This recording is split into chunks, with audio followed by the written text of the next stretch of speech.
So ayan mga kadrama-rama, alam ko pong inaabangan nyo po no, yung next na mangyayari po dito sa Abot Kamay na Pangarap dahil sobrang nakaka-tense na nga po no, tsaka nakaka-excite na nga din po talaga yung pinapakita ni Director every episode dito sa Abot Kamay na Pangarap habang napapalapit na nga po yung pagtatapos nito mga kadrama dahil alam naman po natin mga kadrama kung ano yung totoong naging senaryo yung episode kahapon po talaga dito sa Abot Kamay na Pangarap.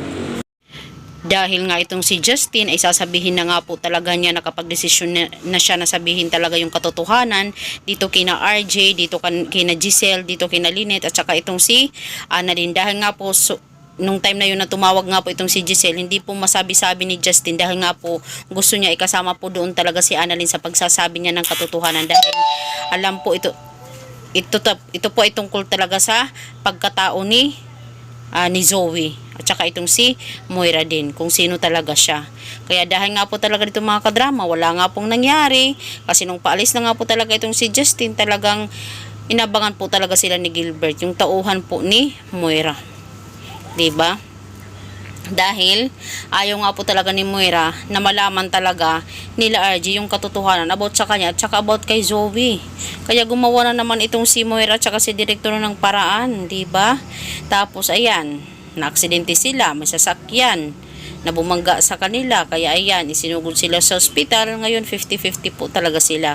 At alam naman po talaga natin mga kadrama kahapon kung sino yung nakita natin sa episode na yun. Kundi itong si RG lang po talaga yung nakaligtas. At saka itong si Justin ay 50-50 pa rin po talaga mga kadrama. Hindi pa rin po talaga siya nagigisi. Kaya itong si Justin talaga yung kawawa ngayon mga kadrama dahil hindi talaga ito papayag si Moira na mabubuhay pa talaga itong si Justin kasi dati binalaan niya itong si Justin na itikom mo yung bibig na yan, wag mong sasabihin yung sekreto natin, kung ayaw mong panghabang buhay na yan itikom mo yung bibig mo, diba?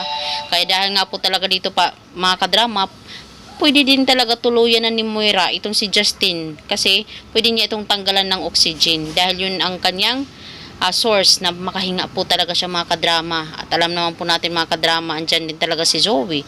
Diyan sila nagkatrabaho sa hospital at andyan din sila.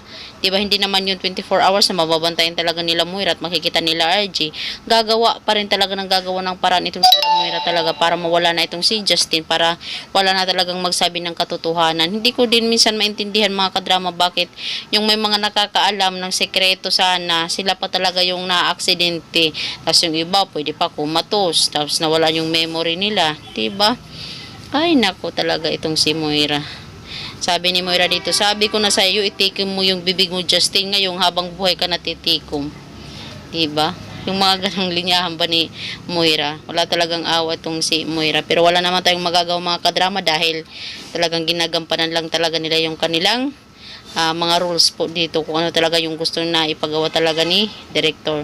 So ayun mga kadrama, hoping nga po talaga hindi matuloy yung mga plano talaga ni Moira laban dito kay Justin para masabi na talaga ni Justin yung katotohanan talaga about talaga sa pagkatao ni Zoe at saka ni Moira. So yun lang po mga kadrama, don't forget to please like, share, and subscribe my channel para sa susunod na video mga kadrama is ma-update ko po kayo. Bye! Abangan!